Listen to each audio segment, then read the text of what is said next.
إن الحمد لله نحمده ونستعينه ونستهديه ونستغفره ونعوذ بالله من شرور أنفسنا ومن سيئات أعمالنا من يهده الله فلا مضل له ومن يضلله فلا هادي له أشهد أن لا إله إلا الله وحده لا شريك له وأشهد أن محمدا عبده ورسوله يا أيها الذين آمنوا اتقوا الله وقولوا قولا سديدا يصلح لكم أعمالكم ويغفر لكم ذنوبكم ومن يطع الله ورسوله فقد فاز فوزا عظيما الحمد لله الذي بنعمته تتم الصالحات ربنا آتنا من لدنك رحمة وهيئ لنا من أمرنا رشدا اللهم آت نفسي تقواها وزكيها وأنت خير من زكاها أنت وليها ومولاها أما بعد. Alhamdulillah, syukur pada Allah Azza wa Jal kerana dengan rahmat dan juga limpah kurnia yang Allah Ta'ala berikan dapat kita bersama pada malam ni menyambung lagi perbahasan daripada risalah bacaan pelik dan ganjil dalam salat namun sahih. Sambungan kita pada malam ni masih lagi pada bab yang pertama, iaitu berkaitan dengan doa istiftah ataupun doa iftitah. Kita sambung pada muka surat 17, iaitu doa istiftah yang kelima.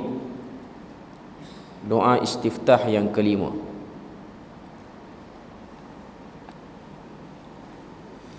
Kita tengok riwayat yang diletakkan oleh penulis hafizahullahu ta'ala.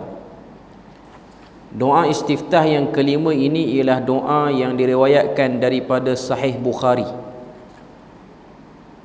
Kalau kita tengok muka surat 17, dia datangkan matan hadis tu, dia kata kana an-nabiy sallallahu alaihi wasallam idza tahajjada min al-laili qala. Maksud dia, apabila Nabi sallallahu alaihi wasallam memulakan salat tahajud, baginda akan membaca doa. Doa tu dalam kolom yang kotak yang warna kelabu tu.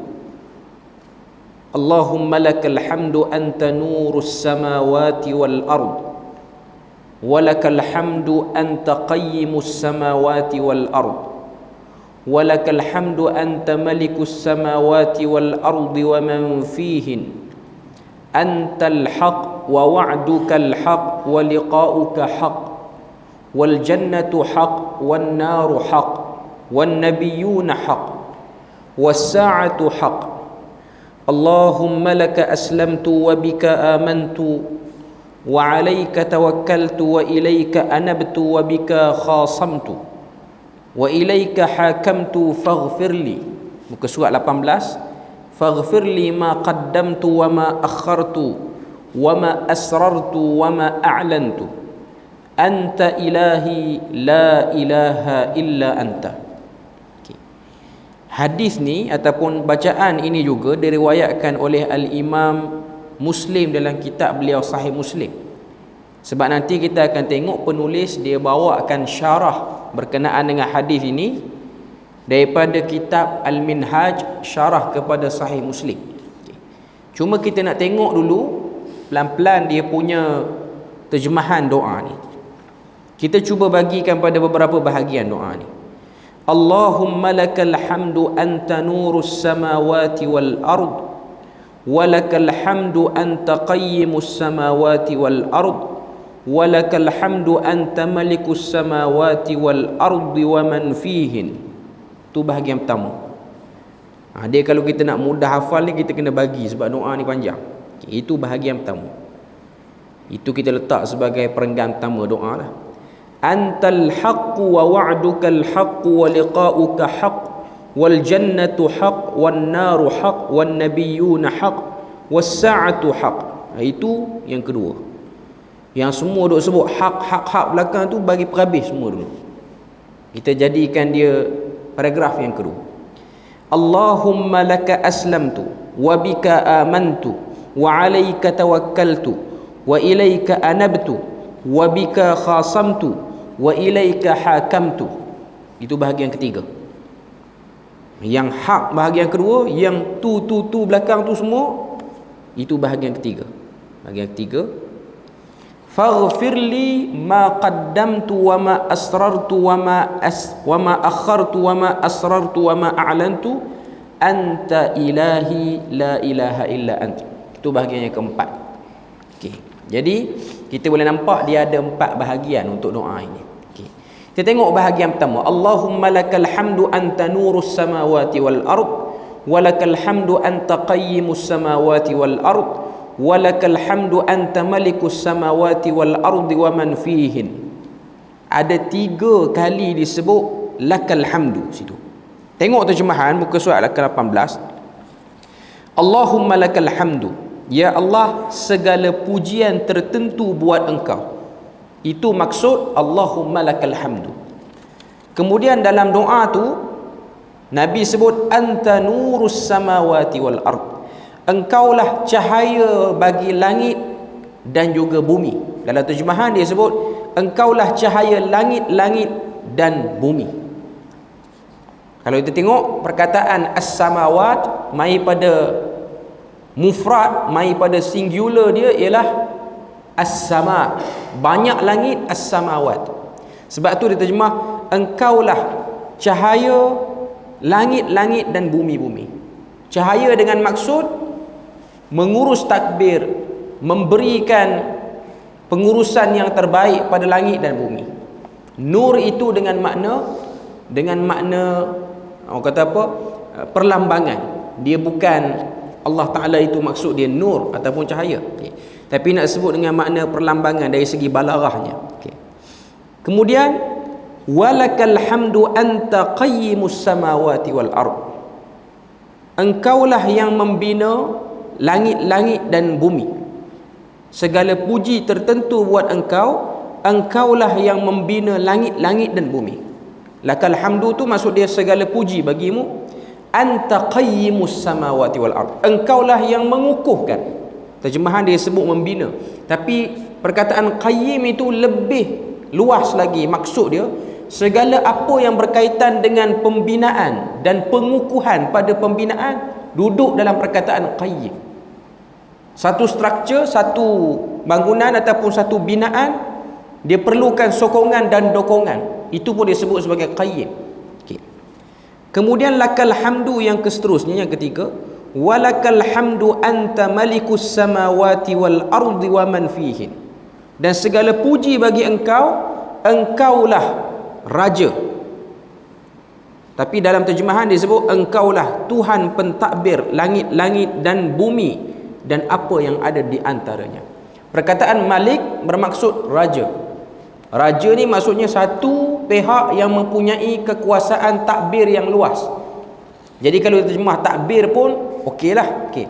Engkaulah Tuhan pentadbir langit-langit dan bumi dan apa yang ada di antara langit dan bumi itu. Okay.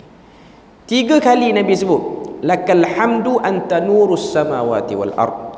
Kedua, lakal hamdu anta qayyimus samawati wal ard. Ketiga, lakal hamdu anta malikus samawati wal ardi wa man fihin. 3 kali lakal hamdu. Ketiga-tiga itu ialah puji Tuhan. Sebab perkataan alhamdu maksudnya ialah pujian yang datang bukan dengan sebab ampu, bukan dengan sebab nakkan sesuatu, tapi dengan sebab sedar diri hamba.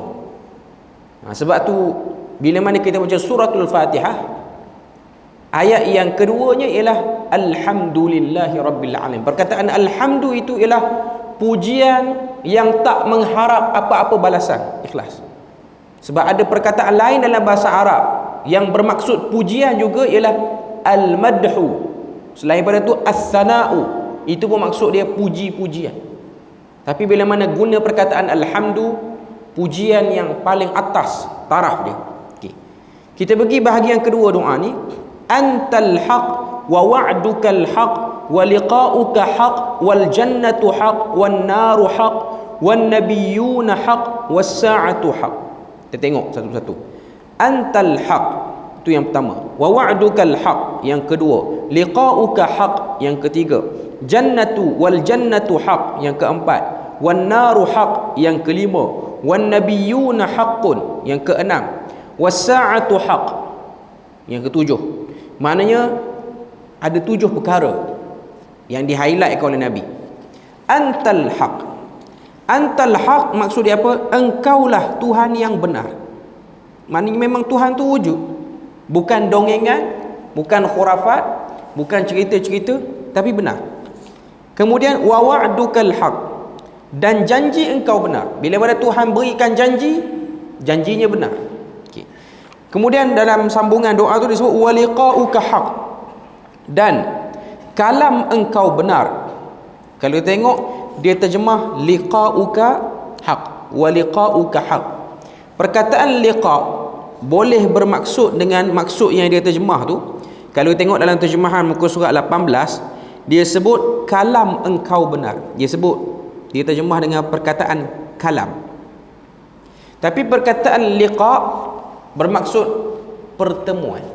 Itu yang tepatnya. Pertemuan ni maksudnya kita akan berhadap face to face dengan Tuhan. Bila? Di padang mahsyar. Bila? Dalam syurga. Cuma dia ada perbahasan lah. Sebab bila mana ada terjemahan kalam engkau itu benar, maksudnya firmannya, perintahnya itu benar. Sebab ada sekumpulan para ulama yang memang berusaha untuk mengelakkan sebarang bayangan-bayangan otak yang tak sepatutnya terhadap Tuhan.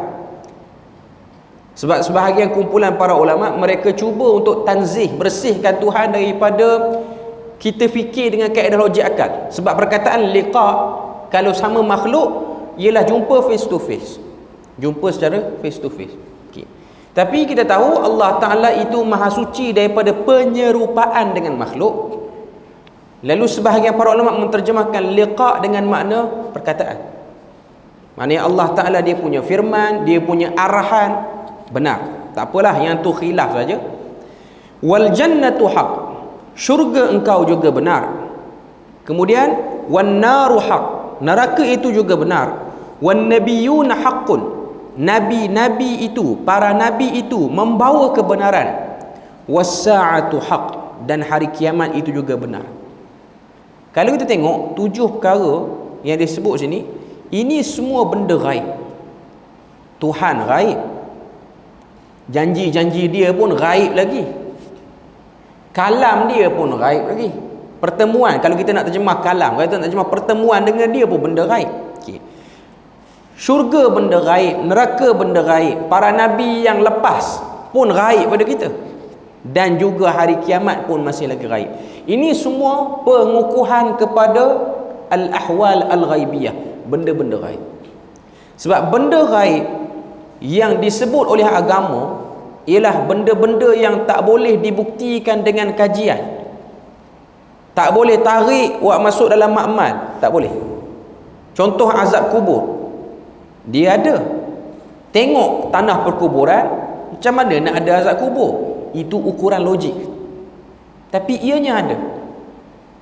Dalam hadis yang diriwayatkan oleh Imam Muslim daripada Samurah bin Jundub, perjalanan Nabi dibawa oleh 2 orang malaikat untuk tengok azab kubur yang bakal ditimpakan kepada umat akhir zaman, umat Nabi Muhammad. Azab kubur. Sebab tu ada khilaf di kalangan para ulama, azab kubur ni ada pada umat Nabi Muhammad saja ke, ataupun ada pada semua umat-umat termasuk umat Nabi terdahulu. Sebahagian para ulama kata azab kubur ni ada pada kita saja. Kita. Umat-umat lain tak ada. Sebab dia orang kalau degil, dia orang dah diazab sebelum mati tu. Jadi dia orang kira senyap je dalam kubur sehinggalah dibangkitkan balik. Tapi yang pasti dalam hadis tu Nabi tengok, Nabi diperjalankan. Perjalanan Nabi tu macam perjalanan Isra' dan Mi'raj, tapi perjalanan itu ialah perjalanan secara jaga, Isra' dan Mi'raj. Perjalanan Nabi untuk tengok azab kubur itu ialah perjalanan dalam mimpi. Nabi tengok. Panjanglah kalau nak cerita. Nabi sampai satu tempat, Nabi tengok ada orang ambil satu batu besar, hempuk kepala dia dengan batu besar tu sampai pecah, berdarah apa semua, bercantum balik, hempuk balik. Pergi tempat kedua, tengok satu orang ambil satu sabit, ambil satu parang yang besar, dia lukakan mulut dia, dia toreh mulut dia sampai habis ke pipi belakang, bercantum balik dan buat balik kedua-dua belah, kiri dan kanan. Nabi pergi satu tempat, Nabi tengok tempayan besar yang orang Arab buat roti tu, tampal tempayan tu. Dalam tu ada orang, dalam tu ada bara. Bila mana bara tu dia membara, bara tu asal dia tak membara, bila mana ada api ditiupkan, maka akan meloncatlah orang-orang, lelaki perempuan bercampur lelaki perempuan dalam keadaan telanjang. Nabi tengok. Selain pada itu Nabi tengok ada satu sungai daripada darah, satu orang sedang berusaha menyeberang daripada seberang sana ke seberang sini, sampai dekat tengah dia dicampak dengan batu sehingga batu kecil itu memenuhi mulut dia dan pecah mulut dia dan dia patah balik ke tebing sana. Itu perjalanan dalam mimpi. Dan last kali Nabi tengok ialah rumah Nabi dalam syurga. Itu dalam hadis riwayat Muslim. Sebelum Nabi tengok rumah Nabi dalam syurga tu, Nabi tak tengok rumah Nabi, tapi Nabi tengok ada satu tempat yang tinggi, cantik daripada luar. Jibril kata, ada riwayat kata Jibril dan Mikail yang menemani Nabi itu dalam mimpi itu. Jibril kata itulah kediamanmu di akhirat nanti. Sekarang tak boleh tengok, sebab janji Tuhan kamu boleh tengok lepas mati baru tengok. Maknanya lepas masuk syurga baru tengok. Sebelum Nabi orang kata apa, Nabi nampak yang tu, Nabi jumpa satu orang lelaki tua bersandar di pokok, dikelilingi dengan anak-anak kecil. Lelaki tua tu sangat tinggi sehingga awan duduk di bahagian dada dia, kepala di atas, awan dia tengah ni. Anak-anak kecil mengelilingi dia. Malaikat kata itulah Nabi Ibrahim. Nabi Ibrahim yang menjaga anak-anak kecil yang mati sebelum usia balik. Itu dijaga oleh Nabi Ibrahim. Semualah yang mati keguguran, yang mati sebelum usia balik. Poin dia lah mati sebelum usia balik. Sama ada tak cukup bulan, peramatang ataupun apa-apa saja kematian. Yang penting bayi itu masih lagi belum cukup usia balik, maka dia akan bersama dengan Nabi Ibrahim, sama ada dia daripada anak orang Islam ataupun anak orang kafir. Semua duduk dengan Nabi Ibrahim. Itu perjalanan yang penuh ghaib.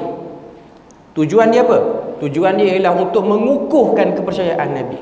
Sebab benda ni tak akan boleh dilihat oleh orang lain melainkan dia Nabi dan Rasul. Okay. Jadi Nabi sebut 7 benda tu. Antal haq, zat Tuhan itu benar. Wa wa'dukal haq wa liqa'uka haq, sampailah wasa'atu haq, 7 perkara. Sebut benda tu waktu berdiri sebelum baca Fatihah, berdiri salat tu. Nak tunjuk pada kita bahawasanya ini ialah pengukuhan iman. Okay, itu bahagian yang kedua. Bahagian ketiga, Allahumma laka aslamtu wa bika amantu wa alayka tawakkaltu wa ilayka anabtu wa bika khasamtu wa ilayka hakamtu. Okay, sampai situ dulu. Okay. Kita tengok apa yang dia sebut dalam terjemahan. Dia kata, ya Allah, kepada engkau aku berserah. Allahumma laka aslamtu, aku serah diriku kepadamu. Wa bika amantu, dan kepada engkau aku mengadu. Dia tak terjemah kepada engkau aku beriman. Amantu maksud dia beriman. Tapi kepada engkau aku mengadu. Wa alayka tawakkaltu, dan kepadamulah aku bertawakal. Okay. Kepada engkau aku beriman, betul dia terjemah macam tu. Kepada engkau aku bertawakal. Wa ilaika anabtu, dan kepada engkau aku kembali. Wa bika khasamtu, wa bika khasamtu situ, dan kepada engkau aku mengadu. Wa ilaika hakamtu, dan kepada engkau aku berhukum. Okey. Perkataan khasamtu, kepada engkau aku mengadu, kita kena jelas sikit perkataannya. Khasama dalam bahasa Arab maksudnya seteru ataupun bermusuh. Itu perkataan bahasa Arab, khasama. Tapi dia sebut khasamtu, kepadamulah aku mengadu selepas aku dapat masalah di dunia. Itu maksud dia. Terjemahan dia tu dia tak habis dengan sebab Orang yang baca dia kena tahulah elaboration dia tu. Okey. Maknanya kita duduk atas dunia ni kita akan berseteru. Seteru dengan siapa? Seteru dengan orang atau berseteru dengan nafsu kita sendiri. Kalau kita tak bergaduh dengan orang, kita bergaduh dengan kemahuan kita. Kita nak benda tu, tapi benda tu agama tak bagi. Kita sedang bertarung kita punya perasaan kita. Bertarung perasaan pada waktu itu. Okey. Pertarungan perasaan itu pun disebut sebagai permusuhan. Jadi waktu kita rasa give up, bertarung dengan hawa nafsu tu, kita pun sebut wabika khasamtu, dan kepadamu lah aku mengadu. Okay. Wa ilaika hakamtu, dan kepadamu lah aku berhukum. Sebab apa aku mengadu pada kamu? Sebab aku berhukum denganmu. Okey. Faghfirli, bahagian yang keempat. Ampunilah dosaku ma qaddamtu wa ma akhartu, yang akan datang ataupun yang telah lalu. Minta lindung kepada Allah daripada terjatuh dalam dosa, minta ampun kepada Allah daripada dosa yang dah dilakukan.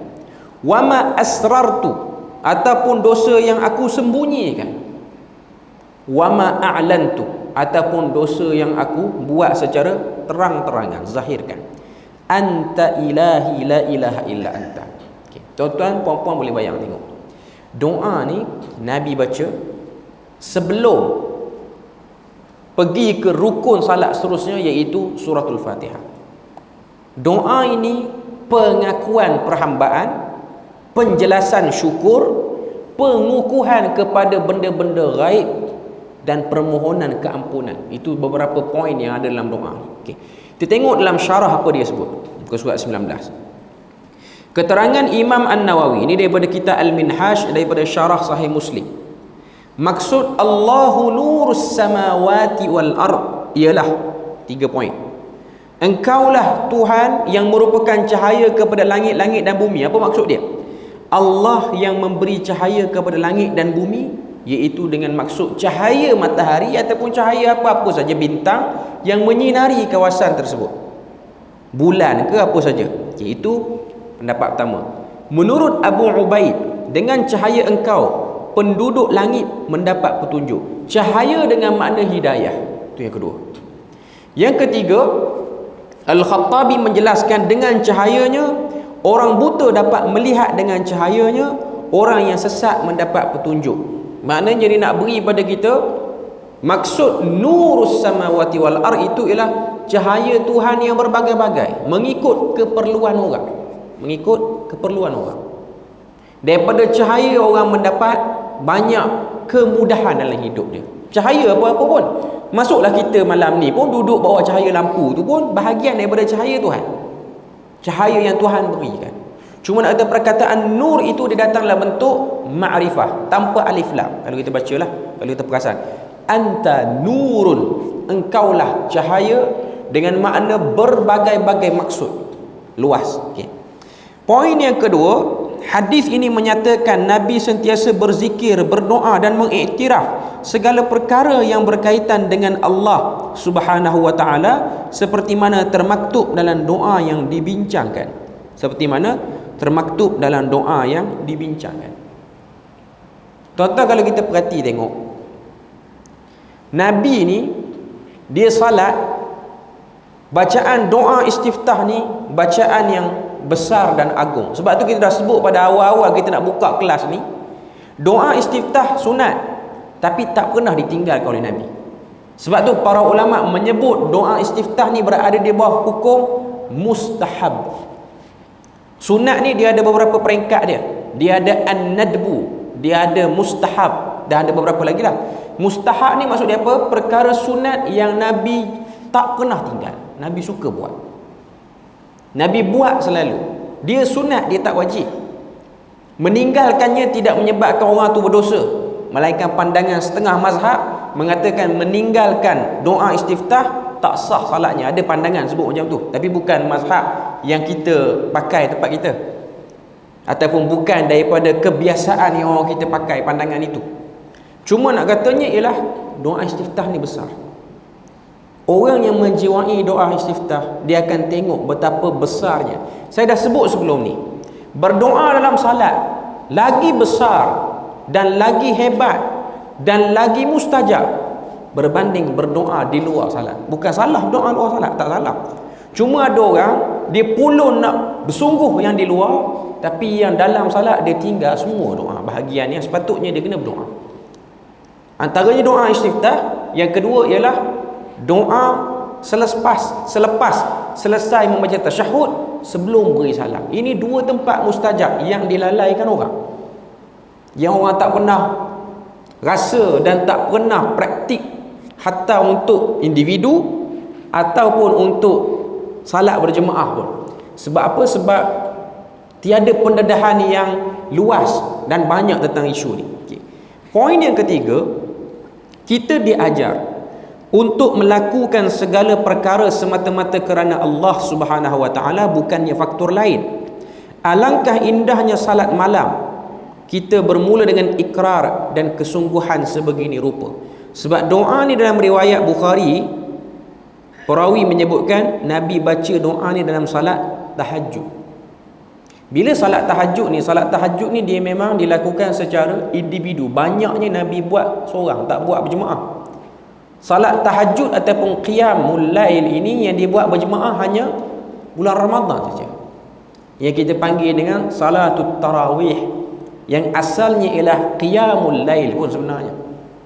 Dia itu ada pengistilahan yang berbeza lah di sisi para fuqaha. Okay. Cuma nak sebutnya ialah salat sendiri kita boleh ambil feel lama mana pun kita nak feel waktu doa istiftah. Biar lambat pun baca surah Fatihah. Sebab tu kalau tuan-tuan tengok, ada sebahagian para sahabat mendirikan salat qiyamul lail ni 2 rakaat je, tapi lama.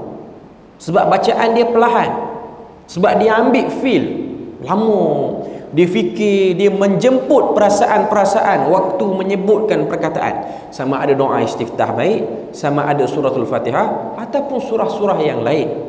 Antaranya ialah Abdullah bin Abbas mendirikan salat qiyam. Ini ada sahabat lain tengok Abdullah bin Abbas ni salat malam dalam permusafiran. Bermusafir nak pergi satu tempat, berhenti bermalam satu tempat tu, bermalam di tengah padang pasir ni. Ada satu orang sahabat yang jaga, sebab style orang dulu, dia orang bila mana dia orang bermusafir, dia orang berhenti satu tempat nak tidur, pasang kemah, tak semua tidur. Seorang akan jaga ataupun dia akan buat penggiliran. Separuh malam yang ni, separuh malam yang seterusnya sampai ke subuh, orang lain pula bangkit jaga. Okay. Jadi ada satu orang ni, giliran sahabat ni dia kena jaga, dan dia tengok Abdullah bin Abbas mendirikan salat qiyam. Abdullah bin Abbas tak salat dekat kemah, dia pergi jauh sikit, dia pergi kawasan yang macam ada belukar sikit, macam ada semak sikit, supaya orang tak perasan. Dan sahabat tu telah melihat salat qiyam yang ditunaikan oleh Abdullah bin Abbas cuma 2 rakaat, tapi bermula pada tengah malam, habis sahur 2 rakaat tu. Sebab apa yang dia lama tu? Diulang benda sama, diulang doa tu banyak kali, diulang ayat tu berkali-kali untuk dia feel. Ikut kesesuaian kita lah, kita mampu buat macam tu, kita buat. Cuma nak katanya salat seorang diri ni tak ada masalah, nak ambil masa lama mana pun tak ada masalah, sebab kita tak terikat dengan apa pun. Okay. Jadi Nabi membaca doa istiftah ini pada salat tahajud. Yang keempat, menariknya, selepas kita memohon keampunan kepada Allah dalam hujung doa, kita menutupnya dengan menyatakan ketauhidan kita kepadanya. Menurut saya secara peribadi, penutup doa sebegini amat memberikan kesan yang mendalam ke dalam jiwa. Maknanya nak tunjuk pada kita bahawasanya bagaimana besarnya doa ni, tambah baca tengah malam, baca waktu orang semua dah sunyi dah, dia memberi feeling. Sebab tu dalam Al-Quran Allah Ta'ala sebut nisfahu awinqus minhu qalilah. Bangkitlah pada waktu malam ataupun pertengahan malam, kamu akan dapat rasai kesan Al-Quran itu, bacaanlah salat tu. Kadang-kadang salat waktu orang ramai ni dia tak berapa terkesan sangat, dengan sebab keadaan yang terlalu ramai. Okay. Doa istiftah yang keenam, yang ni paling antara doa istiftah yang terpendek juga lah. Okay. Dah tak banyak dah, tinggal beberapa riwayat saja lagi. Kita ada 3 riwayat untuk kita habiskan bab pertama ni. Okey. Kita tengok muka surat 20. Anna rajulan jaa fadakhala as-saffa wa qad hafazahu an-nafasu faqala, maksud hadis tu, seorang lelaki masuk ke dalam saf dalam keadaan termengah-mengah lalu membaca alhamdulillahi hamdan katsiran tayyiban mubarakan fih, segala pujian tertentu buat Allah dengan pujian yang banyak, baik dan diberkati. Falamma qada Rasulullah sallallahu alaihi wasallam salatahu qala ayyukumul mutakallimul bil kalimat fa arammal qaum faqala ayyukumul mutakallimu biha fa innahu lam yaqul ba'sa faqala rajulun ji'tu wa qad hafazani an-nafasu faqultuha faqala laqad ra'aytu 10 malakan yabtadirunaha ayyuhum yarfa'uha. Hadis ni riwayat Muslim. Kita tengok terjemahan dia. Muka surat 21. Satu orang lelaki masuk dalam saf, dia ni masbuk. Dia bukan makmum muafiq, dia masbuk. Dalam keadaan termengah-mengah dia masuk, dia pun sebut doa istiftah ni sebelum dia follow bacaan imam ataupun dia baca suratul Fatihah. Alhamdulillahi hamdan katsiran tayyiban mubarakan fih. Okey. Selesai salat, panjang tu je dia baca alhamdulillahi hamdan katsiran tayyiban mubarakan fi, segala puji buat Tuhan, buat Allah dengan pujian yang banyak, baik dan diberkati padanya. Selesai salat, Rasulullah pun tanya, siapa yang membaca zikir tadi, alhamdulillahi hamdan katsiran tayyiban mubarakan fi? Semua sahabat diam, sebab sahabat takut perbuatan itu dimarahi Nabi. Nabi pun tanya lagi kali kedua, siapa yang mengucapkan bacaan tadi ataupun zikir tadi? Lalu Nabi pun nak tenangkan para sahabat ni, sebab semua muka dah cuak dah, semua dah takut dah ni. Nabi pun kata, ucapannya itu bukanlah salah. Seorang lelaki berkata, lelaki yang termengah-mengah tadilah, aku datang dalam keadaan termengah-mengah, lalu aku mengucapkan zikir itu. Lalu Nabi bersabda, aku telah melihat 12 malaikat berebut-rebut untuk mengangkat zikir itu. Okey. Kita tengok syarah dia pun tak panjang. Okey. Saya nak beri beberapa penjelasan dulu. Okey. Pertama, kalau tengok dari segi zahir hadis ni, bacaan ini bukanlah bacaan yang diajarkan oleh Nabi. Tak. Itu pertama. Itu semua setujulah. Sebab memang cara Nabi soal ialah soalan yang berbentuk penjelasan ataupun interogasi, istilah dia macam soal siasat lah. Nabi tanya, siapa yang baca tadi? Tambah pula dengan nada yang macam agak tinggi. Semua diam. Sebab tu semua diam, sebab semua yang diam tu takut cara Nabi dan nada Nabi tu. Nabi pun kata, siapa baca tadi? Yang baca tadi tak salah pun, cuma nak tahu siapa. Okay. Dia pun mengaku. Lalu Nabi pun kata 12 orang malaikat berebut-rebut untuk mengangkat bacaan tadi. Okey. Pertama, orang biasa akan tengok hadis ni, baca hadis ni dan dia akan faham secara luarannya dulu. Bacaan alhamdulillahi hamdan katsiran tayyiban mubarakan fi ialah bacaan yang tidak diajar oleh Nabi. Okey. Lalu sahabat ni dia telah baca dulu. Baca dulu. Sebelum pada tu Nabi tak pernah pun sebut, Nabi tak pernah pun tunjukkan dalam salat Nabi. Okay. Perbuatan ini dari segi hukum asalnya dulu, dari segi hukum, dari segi asal, bukan dari segi hukum, dari segi asalnya kita sebut bid'ah secara umum. Ini bukan bid'ah munkarah apa semua tu kan. Sebab tiada contoh. Sebab perkataan bid'ah maksudnya ialah something, sesuatu yang tak ada contoh. Maaflah kalau perkataan ni ada orang tak suka, tak selesa, tapi perkataan inilah perkataan yang digunakan oleh para ulama dan perkataan yang dijadikan sebagai indikator untuk menilai satu-satu amalan ataupun perbuatan dalam agama. Okey, maknanya kayu ukur. Okay. Pertama kita kata perbuatan ni tiada contoh pada Nabi. Okay. Lalu Nabi tanya, Nabi mengesahkan. Para ulama memasukkan doa ni sebagai sunnah Nabi, walaupun peringkat awalnya Nabi tak pernah buat, orang lain buat dulu baru Nabi beri respon. Kat mana yang jadi sunnah sedangkan bukan Nabi yang buat? Kalau kita tengok definisi sunnah tu, ta'rif sunnah, sunnah bermaksud ma udhifa ila nabi min qaulin au fi'lin au taqririn. Apa yang disandarkan pada Nabi daripada perkataan. Nabi kata berbentuk suruhan ataupun larangan. Sebab tu sunnah ada dua, sunnah fi'liyah dan sunnah tarkiyah, buat dan tinggal. Yang kedua ialah fi'il, perbuatan. Nabi tunjuk, Nabi tak kata apa tapi Nabi buat. Maka sahabat pun faham, kita boleh buatlah benda tu. Tapi tak semualah semudah Nabi buat, semua kita boleh buat. Contoh, Nabi kahwin sampai 9. Boleh kahwin lebih pada seorang, tapi limitnya 4. Tak boleh sampai 9. Nabi puasa tak berbuka, puasa tak berbuka sampai malam pun tak buka lagi, sambung lagi esok. Kita tak boleh buat sebab Nabi larang yang tu. Dia panggil al-wisal. Tak boleh buat. Walaupun Nabi buat, tapi dalam masa yang sama Nabi larang. Itu khas untuk Nabi saja. Untuk orang lain tak boleh buat. Okey. Yang ketiga daripada sunnah ni ialah pengakuan ataupun pengesahan. Takrir maksud dia pengakuan dan pengesahan. Dalam hadis ni Nabi mengesahkan benda tu ada fadilat. Jadi dia termasuk dalam sunnah yang boleh dibuat. Sebab apa? Nabi mengesahkan. Bukan Nabi first yang buat, tapi Nabi verify benda tu boleh buat.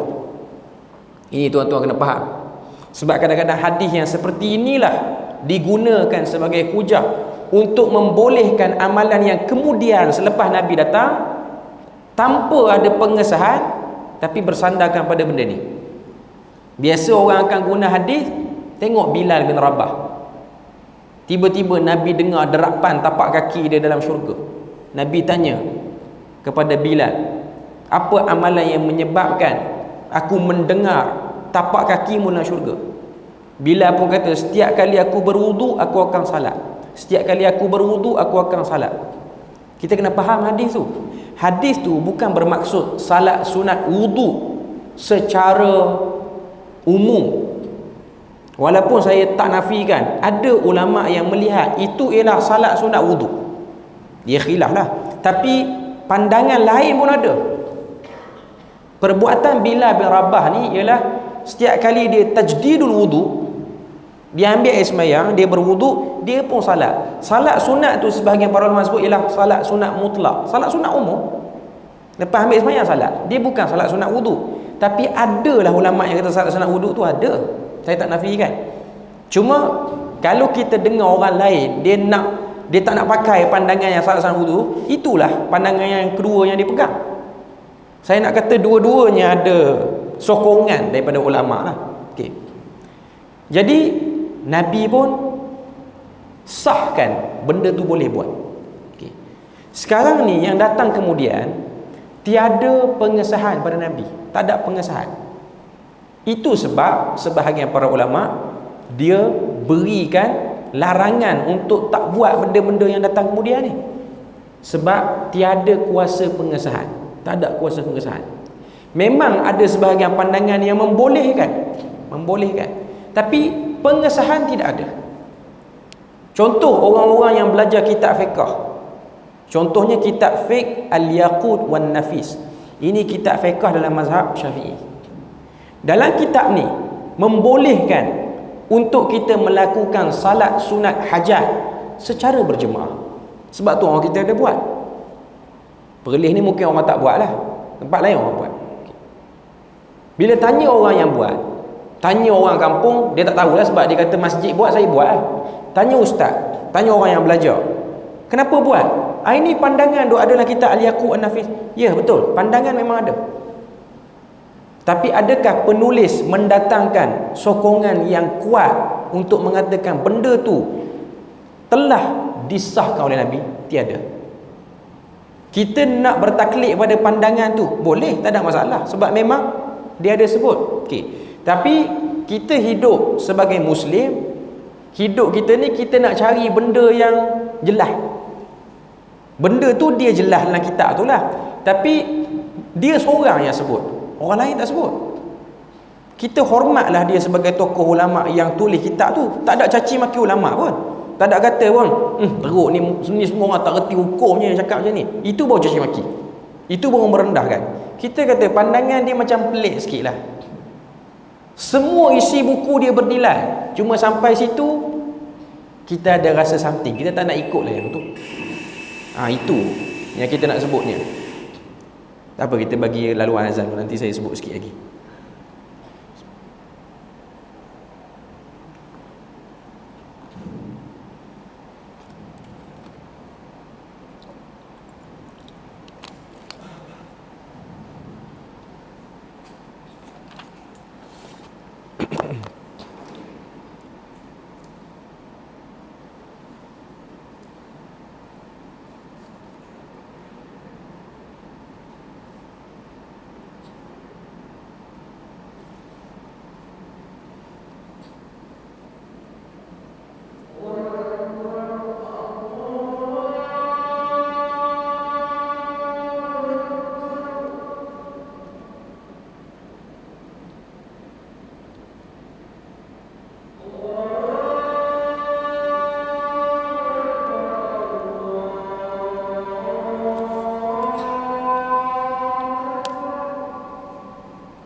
Okey, sikit lagi saya nak sebut tadi. Tadi saya dah sebut tentang bagaimana amalan-amalan yang mutaakhir tiada verify, tiada pengesahan pada Nabi. Kita tak boleh guna hadis ni untuk mengesahkan benda yang datang mutaakhir selepas wafat Nabi. Saya tak nafikan ada ulama yang membenarkan benda-benda yang tiada pengesahan pada Nabi. Ada. Okey. Tapi ianya masih berada di atas jurang yang tak jelas. Boleh buat tak boleh buat. Tapi kita berpaut pada pandangan dia yang kata boleh buat. Tak apalah kalau kita nak buat pakai pandangan tu. Okey.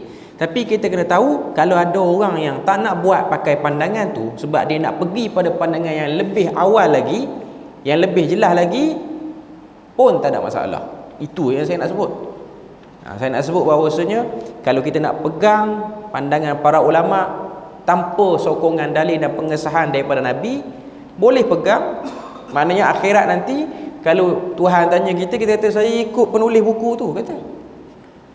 Jadi penulis buku itulah yang bertanggungjawab, nak kena jawab nanti. Saya ikut ustaz ni kata. Ustaz ni kata boleh buat, saya buat. Okey, jadi ustaz tu lah penat nak kena jawab. Okey. Yang pasti kita tahu yang Tuhan suruh kita ikut ialah daripada dia dan daripada Rasulnya. Dan juga daripada orang yang mengikuti cara Rasulnya dan sahabatnya. Itu jelas. Itu benda yang kita clear. Okay. Jadi saya rasa kita berpada situ je untuk malam ni. InsyaAllah kita akan sambung lagi di doa istiftah yang ke-6 ni. Kita belum masuk lagi keterangan dan syarah di muka surat 24. Kita akan sambung minggu depan. Moga Allah Ta'ala berrahmat dan berkat. Subhanakallahumma wa bihamdik, asyhadu an la ilaha illa anta wa astaghfiruka wa atubu ilaik. Wassalamualaikum warahmatullahi wabarakatuh.